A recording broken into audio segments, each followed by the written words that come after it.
ماں ایک ایسی ہستی ہے جو ہو نہ تو آنگن میں باہر آ جاتی ہے، اور جب نہ ہو تو تمام تر رونق کے باوجود گھر ویران سا لگتا ہے۔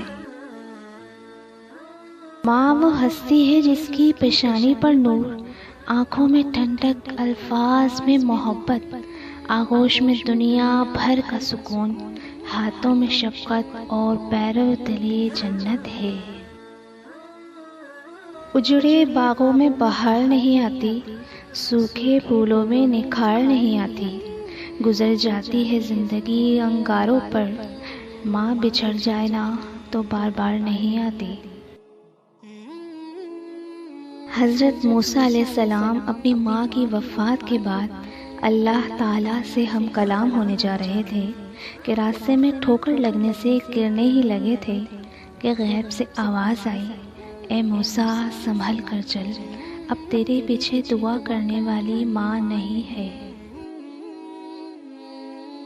ماں وہ خوبصورت ہستی ہے جو اولاد کی خاطر اپنا چین و سکون بھی قربان کر دیتی ہے۔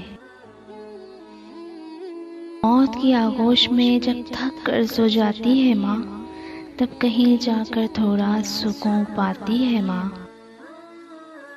ماں کی محبت وہ گہرا سمندر ہے جس کی گہرائی کو آج تک نہ کوئی ناپ سکا اور نہ ہی ناپ سکے گا۔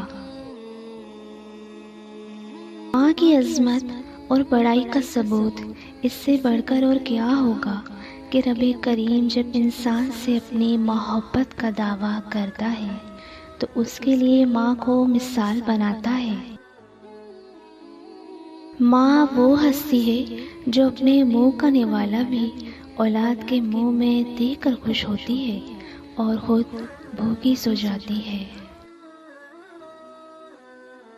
آخر میں کہنا چاہوں گی، دنیا میں خدا کی محبت کا دوسرا روپ ماں ہے۔